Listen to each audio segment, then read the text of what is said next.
হুরায়রা রাদিয়াল্লাহু তাআলা আনহু হুজুর এক তারিখে মদিনার মসজিদ নববী শরীফে হুজুর ফজরের নামাজ আদায় করার জন্য হুজুর একটু তাড়াতাড়ি যাচ্ছিলেন। ও সোনা মানিকেরা পিছন দিক দিয়ে আল্লাহ নবী সাহাবী আবু হুরায়রা রাদিয়াল্লাহু তাআলা আনহুকে মদিনার একজন রমণী ডাকলেন, ও নবী পাকের সাহাবী আবু হুরায়রা, আপনি কি একটু দাঁড়িয়ে যাবেন ভাই? ও আল্লাহর নবী সাহাবী আবু হুরায়রা, আপনি কি একটু দাঁড়িয়ে যাবেন? আমি আপনার সঙ্গে দুটি কথা বলবো। আল্লাহর নবী সাহাবী আবু হুরায়রা দাঁড়িয়ে গেলেন। ও মদিনার রমণী, কি কথা বলতে চাও? ও আল্লাহর নবী সাহাবী আবু হুরায়রা, আমি একটা অন্যায় করেছি, আমি একটি অপরাধ করেছি। কি অপরাধ? আমি অপরাধ করেছি, আমি জিনা করেছি। আর এই জিনা করার কারণে আমার গর্ভে সন্তান এসেছিল। আর এই সন্তানটা যখন ভূমিষ্ঠ হলো, আমি তাকে আছাড় মেরে দিয়েছি। অন্যায়টা সেটা অন্যায় না? আমার আল্লাহ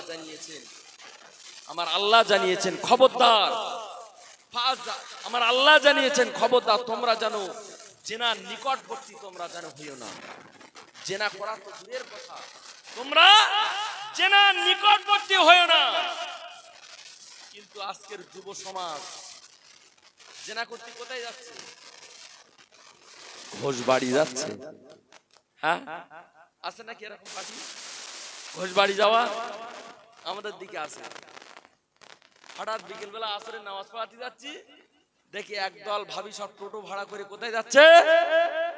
ঘোষ বাড়ি যাচ্ছে। কি বরকা পরা আর কি বরকা বিহীন, সব কোথায়? ঘোষ বাড়ি বেড়াতে যাচ্ছে। কি নারী, কি পুরুষ, কি যুবক, কি যুবতী আজকের পার্কে মেতে উঠেছে। জেনাটা সেখানে কোনো ব্যাপারই না। আমার আল্লাহ জানিয়েছেন, আকারনা ফি বুয়ুতিকুন্না ওয়ালা তাবাররুজনা ওয়ালা তাবাররুজাল জাহিলিয়াতিল উলা। ও নারীরা, আমি আল্লাহ তোমাদেরকে সাবধান করে দিচ্ছি কি, আমি আল্লাহ তোমাদেরকে হুঁশিয়ার করে দিচ্ছি কি, তোমরা যেন উলঙ্গ অবস্থাতে মাথার কাপড় ফেলে পিঠ আগলা করে তোমরা যেন কোনো পুরুষের সামনে যাবে না। আমি আল্লাহ তোমাদেরকে নিষেধ করছি কি, জাহিলিয়াতিল উলা, পর্বতের যুগের নারীদের মতো, অন্ধকার যুগে নারীদের মতো তোমরা যেন বেহায়াপনার মতো ঘুরবে না। আইয়ামে জাহিলিয়াতের যুগে, বর্বরতার যুগে, যে যুগে নারীদের কোনো অধিকার ছিল না, সেই যুগের নারীরা তারা ওই রকম ভাবে ঘুরতো।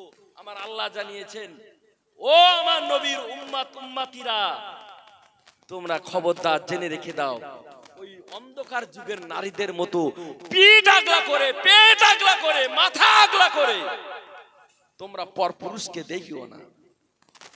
কিন্তু এখন ফ্যাশন হয়ে গেছে, কেরা কতটা দেখাতে পারবে, কত আগলা করতে পারে। আর এখন তো মেয়ে ছেলে সব জায়গায়, মেয়ে ছেলে নারী সব জায়গায়। বিয়ের অনুষ্ঠান হচ্ছে, একটা বিয়ের অনুষ্ঠান হচ্ছে, সেখানে দিন বান্দাবান্দি হবে। মেয়ের পক্ষ থেকে 50 জন, ছেলের পক্ষ থেকে 50 জন। এইবারে দিন বাদাবাদির পরে হচ্ছে যে ভাই আমার ছেলে বিয়ে দিতে আসছি, আমরা কিন্তু মেয়ে নিয়ে আসবো না। আর মেয়ের পক্ষ থেকে উত্তর দিচ্ছে, দেখো আমাদের যদি না নিয়ে যাও তা ও কাজ হবে না। হচ্ছে না, হচ্ছে না। একদম সেখানে বসেই যে আমার ওই ভাবি যাবে, নানি যাবে, দাদি যাবে, আমার ওই ননদ যাবে, সব সঙ্গে করে নিয়েছি, এতটা আশা করে তারা আশায় নিয়ে শাদি খাত যাবে। আর তোমরা দিন বান্দার সবাই বলতেছ আসবে না, ও আমরা উঠিনি, তোমরা যাপার করো যাও। তাহলে ওখানেও আল্লাহ রাসূল বলছেন, আন-নিসাউ হিবালাতুশ শাইতান, নারী জাতি হলো শয়তানের জাল। ওরা কিভাবে ওরা কিভাবে পুরুষের ঈমানটাকে ছিনিয়ে নিতে হয় ওরা জানে।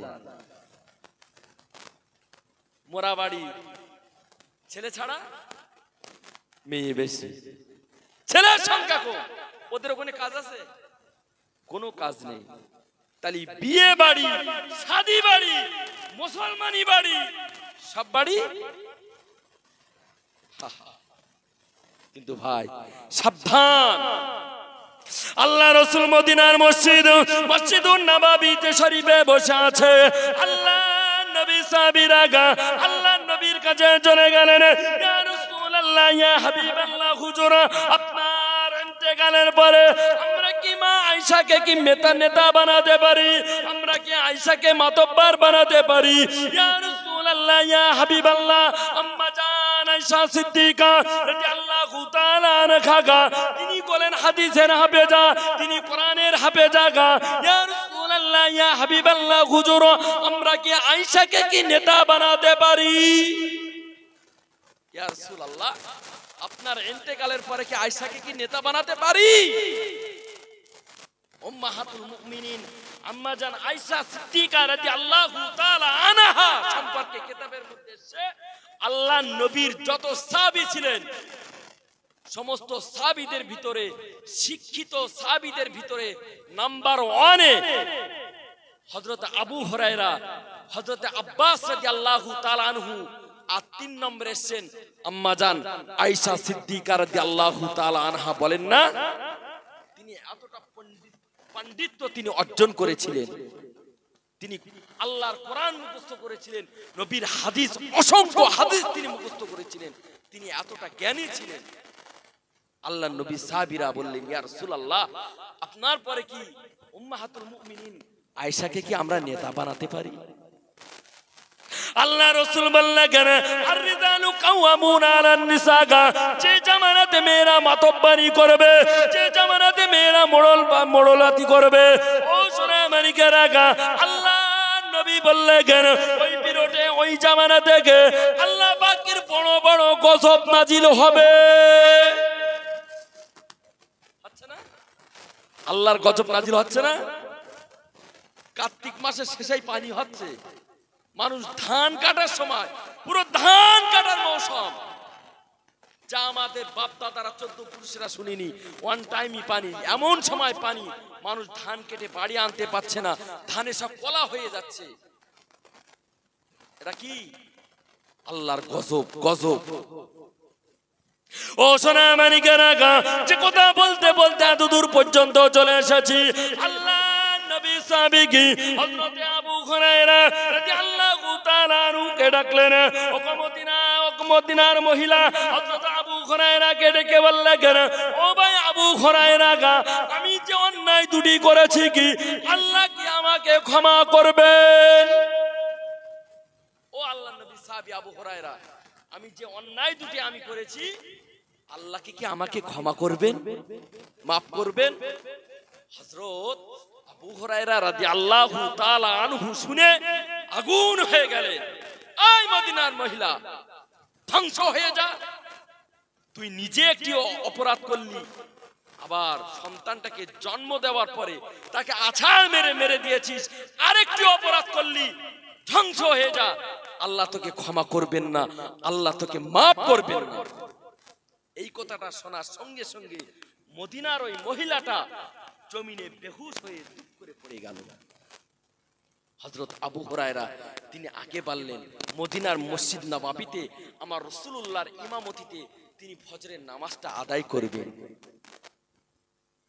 কিছু দূর যেতে না যেতে হযরত আবু হুরায়রা রাদিয়াল্লাহু তাআলা আনহুর মনে পড়ে গেল, আল্লাহ নবী তো তিনি হায়াতে বেঁচে আছেন, আল্লাহ নবীর কাছ থেকে কোন সিদ্ধান্ত না নিয়ে আমি আবু হুরায়রা আমি নিজে ফায়সালা করে দিলাম, না না না না না এটা আমি আবু হুরায়রা, আমার জন্য অন্যায় হয়ে গেল।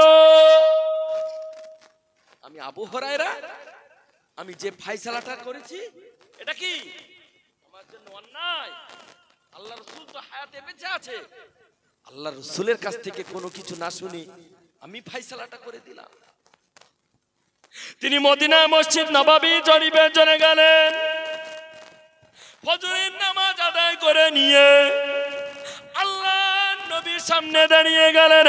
আসসালাতু আসসালামু আলাইকা ইয়া হাবিবাল্লাহ, আসসালাতু আসসালামু আলাইকা ইয়া রাহমাতুল লিল আলামিন, ইয়া রাসূলুল্লাহ, ইয়া হাবিবাল্লাহ। হুজুর, আমি আবু হুরায়রা আপনার সঙ্গে একটি বেয়াদবি করে ফেলেছি। ইয়া রাসূলুল্লাহ, আমি আপনার সঙ্গে একটি বেয়াদবি করে ফেলেছি।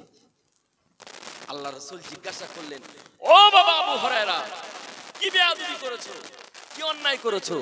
ইয়া রাসূলুল্লাহ, আমি আবু হুরায়রা আজকে নামাজ পড়তে আসছিলাম মসজিদ নববীতে, পিছন দিক দিয়ে মদিনার একজন মহিলা আমাকে ডাকলেন। আমি দাঁড়িয়ে, সে আমাকে বলল যে আমি জেনা করেছি, ব্যভিচার করেছি। আর এই ব্যভিচার করার পরে আমার গর্ভে একটা সন্তান এসেছিল, সেই সন্তানটা ভূমিষ্ঠ হওয়ার পরে আমি তাকে মেরে ফেলেছি। ইয়া রাসূলুল্লাহ, সে বলছিল যে আল্লাহকে আমাকে ক্ষমা করবেন। আমি আবু হুরায়রা, আমার মাথাটা গরম হয়ে গিয়েছিল। ইয়া রাসূলুল্লাহ, আমি বলেই দিয়েছিলাম তুই ধ্বংস হয়ে যা, আল্লাহ তোকে ক্ষমা করবেন না। আল্লাহ রাসূল আবু হুরায়রার এই কথা শুনে গরম হয়ে গেলেন। আয় আবু হুরায়রা, এ কি করলে? তুমি নিজে ধ্বংস হলে, অপর একজনকেও ধ্বংস করে দিলে। তুমি তো নিজে ধ্বংস হয়েছো, আর অপর একজনকেও ধ্বংস করলে। ও বাবা আবু হুরায়রা, তোমার কি কোরআনের ওই আয়াতের কথা মনে নাই? আমার আল্লাহ কোরআনে জানিয়েছেন, কুল্লিল্লাযিনা কাফারু ইয়ান্তাহু ইগফির লাকুম মা কান সালাফা।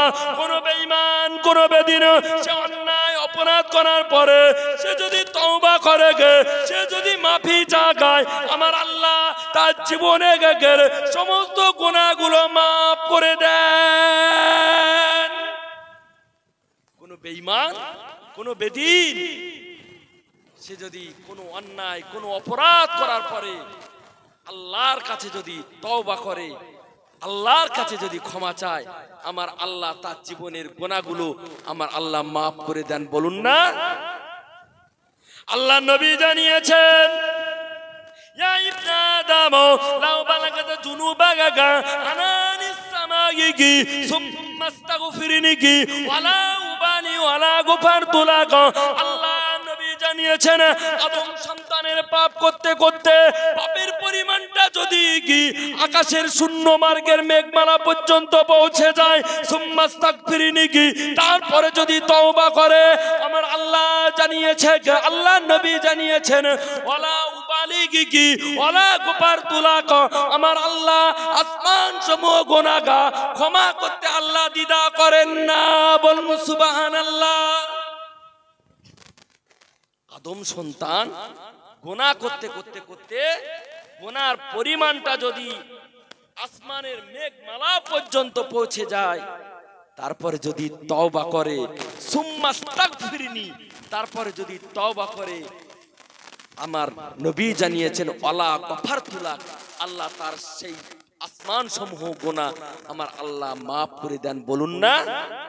ওয়ালা উবালি ওয়ালা গফারতু লাক, আমার আল্লাহ ওই আসমান সমূহ গুনাহটাকে ক্ষমা করতে আমার আল্লাহ দ্বিধাবোধ করেন না। একটু মহব্বত করে বলুন। আমরা সকলে তো গুনাহগার। আল্লাহ রাসূল দৈনিক 100 বারের অধিক তওবা করতেন।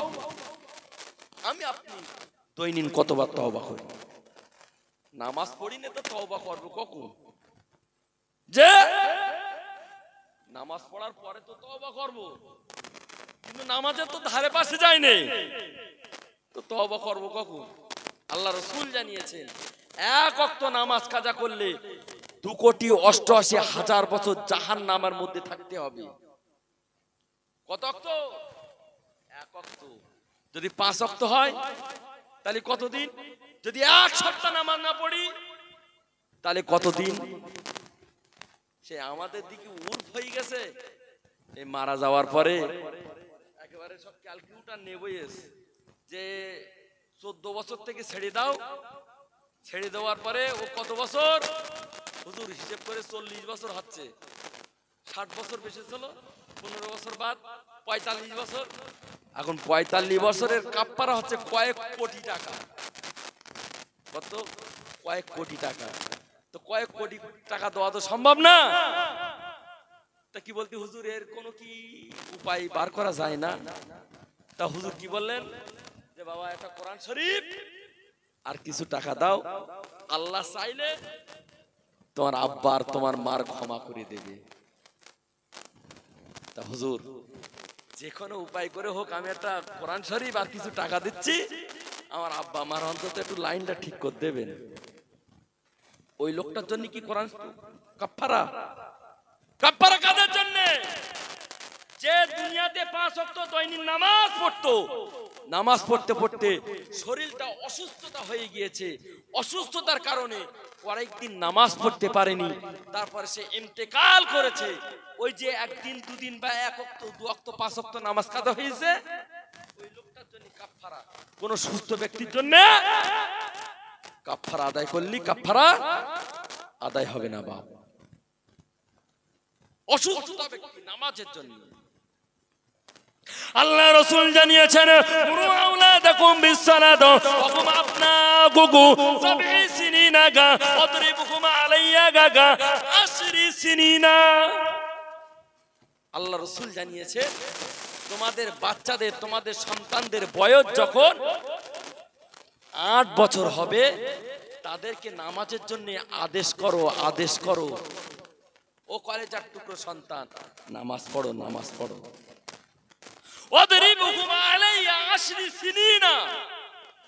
যখন তাদের বয়স 12 বছর হবে, যদি তাদের নামাজ পড়ার আদেশ করবার পরেও, নামাজ পড়ার কথা বলার পরেও তারা যদি নামাজ না পড়ে, তাহলে তাদেরকে কি করো? মারো, প্রহার করো। তাহলে 12 বছর বয়সে আল্লাহ রাসূল কি বলছেন? ওদেরকে মারো, প্রহার করো। কিন্তু ওজা দিলবাগে বাড়ি মেরতেছে, সে তো মাথা খারাপ।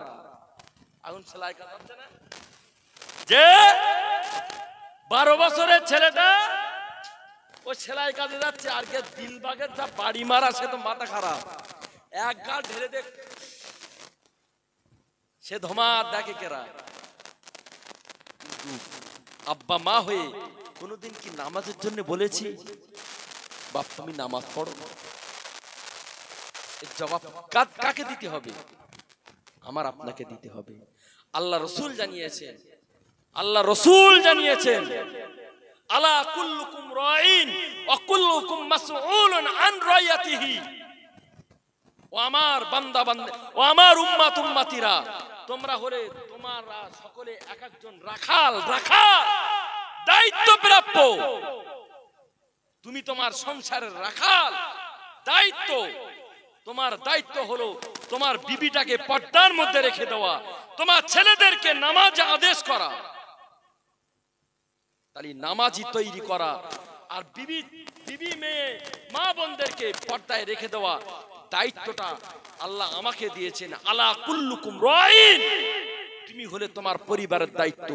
ওয়া কুল্লুকুম আন রায়াতিহি মাস আন ওয়া কুল্লুকুম রায়াতিহি আন মাসউলিহি। কাল কিয়ামতের মহাময়দানে আল্লাহ তোমার দায়িত্ব সম্পর্কে জিজ্ঞাসা করবেন, বান্দা তুমি তোমার পরিবারকে কতটা দায়িত্ব তুমি পালন করেছো। যদি আমার মা, আমার স্ত্রী, আমার বোন, আমার বিবিকে, তাদেরকে যদি পর্দায় না রাখতে পারি, আল্লাহ রাসূল জানিয়েছেন আদ-দায়ুসু লা ইয়াদখুলুল জান্নাহ। ওই পুরুষটা হলো দায়ুস, আর দায়ুস কখনো আল্লাহর দয়ার জান্নাতে যেতে পারবে না। ও সোনা মানিকেরা, আল্লাহ নবী কি আল্লাহ নবী সাহাবী কি হযরতে আবু হুরায়রা রাদিয়াল্লাহু তাআলা আনহু, আল্লাহ নবী সাহাবী আবু হুরায়রা অবাক হয়ে গেলেন, কি সিদ্ধান্ত আমি নিয়েছি, এত অন্যায় করে ফেলেছি, কি এত ভুল কাজ করে ফেলেছি। আল্লাহ নবী সাহাবী হযরতে আবু হুরায়রা রাদিয়াল্লাহু তাআলা আনহু, তিনি দৌড়ে দৌড়ে দৌড়ে দৌড়ে মদিনার ওই মহিলাকে খুঁজতে লাগলেন, অলিতে গলিতে খুঁজতে লাগলেন, কিন্তু না না না না কোথাও ওই মহিলাকে খুঁজে পাওয়া যায় না। মদিনার অলিতে গলিতে খুঁজতে লাগলেন, কিন্তু কোথাও ওই মহিলাকে খুঁজে পাওয়া যায় না। আল্লাহর নবী সাহাবীরা হযরত আবু হুরায়রাকে দেখে বললেন, ও আবু হুরায়রা, তুমি কি পাগল হয়ে গেছো? পাগলের মতো ছোটাছুটি করছো। আল্লাহর নবী সাহাবী আবু হুরায়রা বললেন, আমি পাগল হয়ে যাইনি, আমার দ্বারাতে একটি ভুল ফাইসালা, ভুল সিদ্ধান্ত হয়ে গিয়েছে। আমি সেই মদিনার ওই রমণীকে খুঁজছি, আল্লাহর রাসূলের বার্তা, আল্লাহর রাসূলের সংবাদটা তার কাছে পৌঁছে দেওয়ার জন্য। আল্লাহর নবী সাহাবী আবু হুরায়রা খুঁজতে খুঁজতে খুঁজতে খুঁজতে তিনি দেখতে পেলেন ওই জমিনে মদিনার ওই মহিলাটা তখনো পর্যন্ত বেহুশ হয়ে পড়ে আছে। জমিনে বেহুশ হয়ে পড়ে আছে। আল্লাহর নবী সাহাবী আবু হুরায়রা দূর থেকে ডাকলেন, ও মদিনার মহিলা, উঠে পড়ো, তোমার জন্য সুসংবাদ নিয়ে এসেছি, ওঠো ওঠো। মদিনার ওই মহিলাটা সঙ্গে সঙ্গে ঠেলে উঠলেন। ও আল্লাহর নবী সাহাবী ভাই আবু হুরায়রা, কি সংবাদ নিয়ে আসলে, কি খবর নিয়ে আসলে? ওগো মদিনার রমণী, ওগো বুবু জাগারা, আপনার সঙ্গে আমি বেয়াদবি করে ফেলেছি, আপনি আমাকে ক্ষমা করে দিন। আল্লাহ রাসূল সাল্লাল্লাহু আলাইহি ওয়াসাল্লাম তিনি জানিয়ে দিয়েছেন, আল্লাহ পাকের দরবারে তোমার জন্য তাওবার দরওয়াজা খোলা আছে। আল্লাহর দরবারে তোমার জন্য তওবার দরওয়াজা খোলা আছে। মদিনার ওই রমণী আর দেরি না করে খুশিতে বাগে বাগ হয়ে আল্লাহর কাছে তওবা করে তিনি আল্লাহ রাসূলের জন্য একটি খেজুর বাগান দান করে দিয়েছিলেন, বলুন না? তাহলে আমি আপনি জীবনে বহু অন্যায়, বহু অপরাধ আমার আপনার জীবনে আছে, ভুল ত্রুটি করে ফেলেছি, কিন্তু আমার আল্লাহ জানিয়েছেন, লা তাকনাতু মির রাহমাতিল্লাহ। বান্দা, এত অন্যায় অপরাধ করার পরেও বান্দারে, খবরদার আমার রহমত থেকে তুমি বঞ্চিত হয়ে যেও না, আমার রহমত থেকে তুমি কখনো নিরাশ হয়ে যেও না। বান্দা, আমার রহমতের প্রত্যাশা করো, আমার রহমতের আশায় থাকো। আমি আল্লাহ ইতিপূর্বে বড় বড় পাপী মহাপাপীকে আমি আল্লাহ তাদেরকে ক্ষমা করে দিয়েছি। শুধু ক্ষমা নয়, বিশ্ববরণ্য সুদখোর হাবিবে আজমির মতো মানুষকে বিশ্ববরণ্য মাতাল ছিলেন, মদখোর ছিলেন, এমন তওবা করেছেন, আল্লাহ আজ জীবনে মদের বোতল আর হাতে করব না, আল্লাহ আর কখনো সুদ খাবো না, আল্লাহ এমন করে তওবা করলেন। আল্লাহ তাদের তওবাটাকে কবুল করে নিয়ে আল্লাহ ওই তাদের মনটাকে পাল্টে দিয়ে আল্লাহর মাহবুব বান্দাদের তালিকায় নামটাকে আল্লাহ লিপিবদ্ধ করে দিলেন, বলুন না? সোনার মানিকেরা, নামাজ পড়ো। আল্লাহ কোরআনে ৮২ জায়গায় বলেছেন, ওয়া আকিমুস সালাহ ওয়া আকিমুস সালাহ, বান্দা নামাজ পড়ো, নামাজ পড়ো। আল্লাহ ৮২ জায়গায় জানিয়েছে। ও সোনা মানিকেরা, আল্লাহ নবী সাহাবী হযরতে আবু তালহা রাদিয়াল্লাহু তাআলা আনহু হুজুর মদিনার মসজিদুন নববী শরীফে হুজুর নামাজ আদায় করতে যেতেন। হযরত আবু তালহা রাদিয়াল্লাহু তাআলা আনহু নামাজ আদায় করে নিয়ে ফজরের ফরজ নামাজটা পড়ে, জোহরের ফরজ নামাজটা পড়ে তিনি দোয়া মোনাজাত না করে তিনি বাড়িতে ফিরে আসতেন। মসজিদ নববীতে ফরজ নামাজটা পড়ে তিনি বাড়িতে ফিরে আসলেন। আল্লাহর নবী সাহাবীরা হযরত আবু তালহা রাদিয়াল্লাহু তাআলা আনহুর সম্পর্কে আল্লাহ রাসূলের কাছে পেশ করলেন, ইয়া রাসূলুল্লাহ, আপনার সাহাবী আবু তালহা ফরজ নামাজটা পড়ে বাড়িতে চলে আসে, ইয়া রাসূলুল্লাহ, সে আপনার দোয়া মোনাজাতে শরীক হয় না। তারপরের দিন হযরত আবু তালহা রাদিয়াল্লাহু তাআলা আনহু মদিনার মসজিদ নববী শরীফে ফজরের নামাজ আদায় করতে গেলেন। আল্লাহর নবী বললেন, বাবা সাহাবীরা, আজকের ফরজ নামাজ পড়া হয়ে যাওয়ার পরে কেউ যেন মসজিদের বাইরে যাবে না, কেউ মসজিদের বাইরে যাবে না, সকলে মসজিদের খোলে অপেক্ষা করবে। নামাজ হয়ে গেল, আল্লাহ নবী আবু তালহাকে ডাকলেন, ও বাবা আবু তালহা, আমার কাছে এসো, আমার কাছে এসো। হযরত আবু তালহা রাদিয়াল্লাহু তাআলা আনহু মাথাটা নিচু করে গে গুটি গুটি গুটি গুটি পায়ে আল্লাহর নবীর কাছে চলে গেলেন। ইয়া রাসূলুল্লাহ গা, ইয়া হাবিবাল্লাহ, হুজুর আমি আবু তালহা গা, আমি কি কোনো বেয়াদবি করেছি? আমি কি কোনো অন্যায় করেছি? ইয়া রাসূলুল্লাহ, আমি আবু তালহা, আমার দ্বারা কি কোনো অন্যায়, কোনো অপরাধ হয়ে গেছে?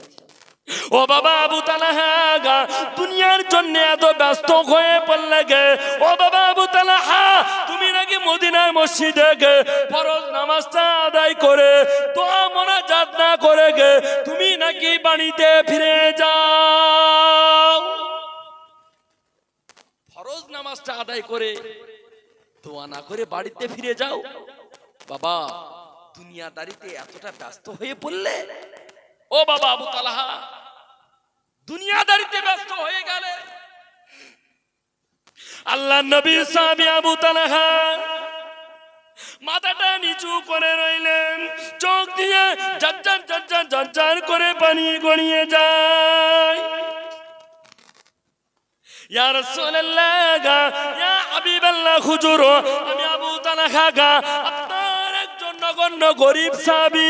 ইয়া রাসূলুল্লাহ গা, ইয়া হাবিবাল্লাহ, হুজুর আমার স্বামী স্ত্রীদের মধ্যে গে পরনের কাপড় মাত্র একটি।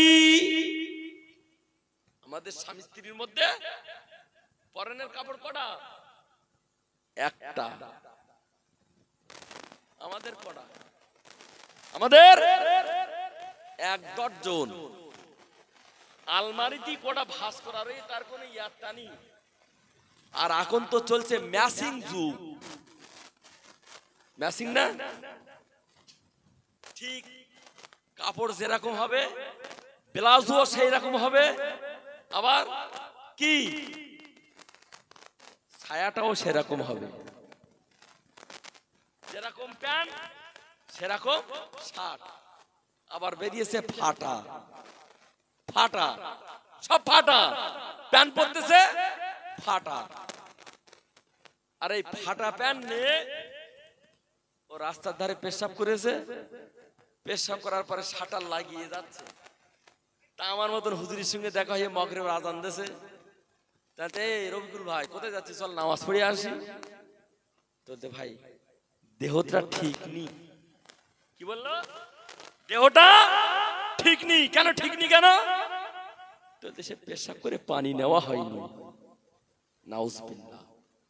ছোট একটা মশলা জিজ্ঞাসা করি, 3 মাসের একটা বাচ্চা, 3 মাসের একটা বাচ্চা, সে কি শুধুমাত্র মায়ের দুধ ছাড়া আর কিছুই খেতে পারে না? আচ্ছা, ওর পেশাবটা পাক না না পাক? ওর পেশাবটা পাক।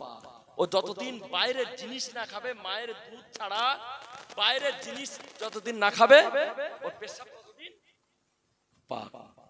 যখন ও বাইরের জিনিস বলতে পানি টানি যা খাবে, তখন ওর পেশাব না পাক। আচ্ছা, ওই বাচ্চা শিশু ছেলেটার পেশাব পাক। ও যেই পেশাব করতেছে, মা সঙ্গে সঙ্গে গিয়ে কি করতেছে, কাপড় দিয়ে সুন্দর করে মুছিয়ে দিয়ে ধুবিয়ে দিয়ে ওকে একটা জায়গায় রেখে দিচ্ছে। আর আঙ্গা খাদিজার মা আর খাদিজার আব্বা ওরা পেশাব করে কি পানি নেওয়ার সময় হচ্ছে না। আল্লাহ রাসূল জানিয়েছেন, আত-তাহুরু সাতরুল ঈমান, পবিত্রতা হলো ঈমানের অঙ্গ। পবিত্রতা ঈমানের অঙ্গ। হযরত আবু তালহা রাদিয়াল্লাহু তাআলা আনহু আল্লাহ নবীকে বললেন, ইয়া রাসূলুল্লাহ, ইয়া হাবিবাল্লাহ, হুজুর আমি আবু তালহা এখান থেকে বাড়িতে চলে যাব গো। আমি বাড়িতে 2টি গর্ত করে রেখে এসেছি। কি ইয়া রাসূলুল্লাহ, আমার গিন্নি, আমার স্ত্রী কি একটি গর্তের মধ্যে বসে আছে, উলঙ্গ অবস্থাতে বসে আছে। ইয়া রাসূলুল্লাহ, আমি যদি আপনার দোয়া মোনাজাতে শরীক হয়ে যায়, না জানি আমার স্ত্রীর ফজরের নামাজটা কাদা হয়ে যাবে।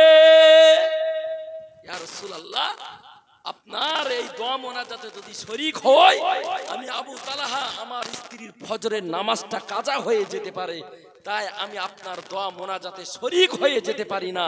ইয়া রাসূলুল্লাহ, আমি বাড়িতে গিয়ে আর একটা গর্ত খোঁড়া আছে তার মধ্যে থাকি, থেকে কাপড়টা খুলে দিই, আমার স্ত্রী সেই কাপড়টা পরে ফজরের নামাজ আদায় করে থাকেন। বলুন না